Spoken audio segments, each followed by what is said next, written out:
Today, mates, grab a stubby and sit down. You reckon the most wild thing in North Korea is them chucking missiles around? Yeah, no.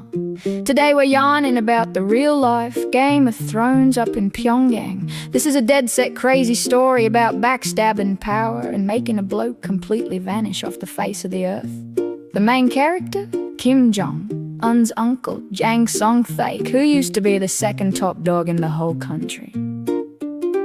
But before we get to how he cocked it, you're probably wondering, who the bloody hell is this Jang bloke? And how'd he get so much pull in a place that only cares about bloodlines? Mate, it's basically a hardcore North Korean soap opera.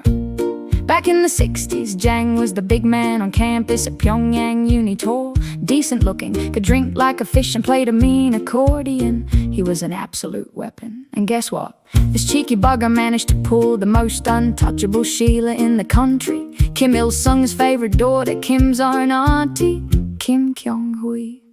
When the supreme granddad Kim Il-sung found out, he absolutely spat the dummy.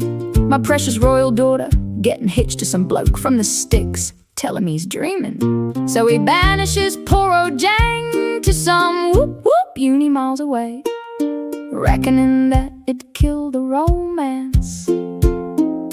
But old mate didn't count on his daughter being a stubborn piece of work. This Sheila didn't give a rat's ass about the rules. Every weekend she'd jump in a car and fang it 100 k's down the dirt tracks just to see him. She kicked up such a massive stink that even the supreme leader had to throw in the towel. By 1972 they got hitched, and Jang snagged himself the ultimate golden ticket into the biggest mob family in the country.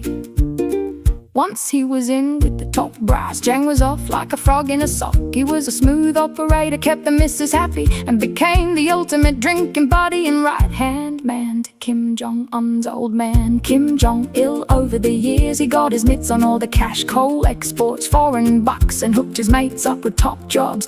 By the time young Kim Jong-un took the reins, Jang wasn't just the uncle anymore. He was basically running the whole bloody show. But power makes you cocky, mate. Jang didn't realize that being the top dog sidekick was gonna paint a massive target on his back. Fast forward to 2013, young Kim is in the big chair. Jang is strutting around like he owns the joint. But you can't have two blokes driving the ute right, especially not a young boss who's paranoid his uncle's gonna roll him. So the biggest clean out in history kicks off. Now there was this absolutely feral rumor going round about how Jang cocked it. Word on the street was they stripped him stalkers, chucked him in a massive cage, and let loose 120 starving pig dogs that hadn't had a feed in 3 days. They reckoned they ate him alive while Kim and his mates watched with a cold one. Sounds like a ripper of a horror movie, eh? Well, hold your horses,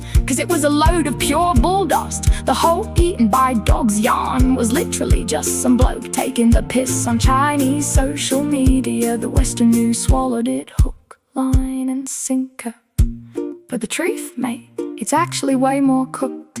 The spies reckon Jang was dragged out to a military academy, and the firing squad didn't just use standard rifles. Nah, they whipped out bloody anti-aircraft guns. You know, the massive flak cannons used to shoot down planes.